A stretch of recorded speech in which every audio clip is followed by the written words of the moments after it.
ay rated SPG. Striktong patnubay at gabay ng magulang ang kailangan. Maaaring may masiselang tema, lengguwahe, karahasan, sexual, horror o droga na hindi angkop sa mga...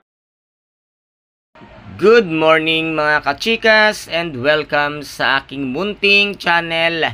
Nagse-celebrate na nga itong si Attorney Charlie at ito nga Sakim at Dimonyitang sila ni nang bigla-biglang dumating ito ngang si Sonia at inalok niya pa nga ito ng wine, ngunit kinuha nga ito ni Sonia at isinaboy sa pagbumukha nito ngang si Lani ang wine na dapat ay iinumin niya, at ngayon ay nabigla itong si Lani dahil sa ginawa nga ni Sonia na hindi niya sukat akalain na isasaboy sa pagbumukha niya ang wine. At nasabi nga dito nito ngang si Sonia na isa kang social climber at magnanakaw, at dito nga ay nakatikim ng mag-asawang sampal ito ngang si Lani dito nga kay Sonia, at sinabi nga ni Lani na lumayas ka sa teritoryo ko, at sumagot naman ito ngang si Sonia, teritoryo na pag-aari ni Mama, teritoryo na ninakaw mo, na ikaw ay isang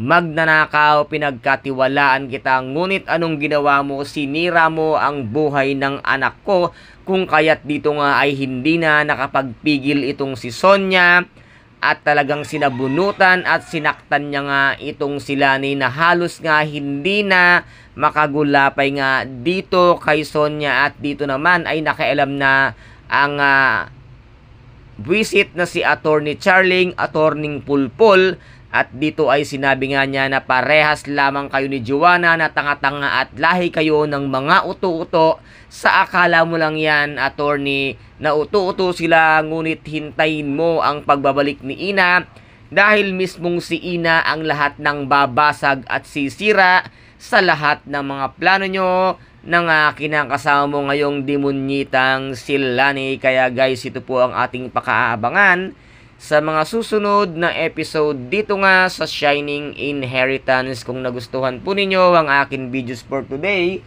paki-subscribe na lamang po ng aking channel, paki-like and share para maging update kayo sa lahat ng gagawin kong videos.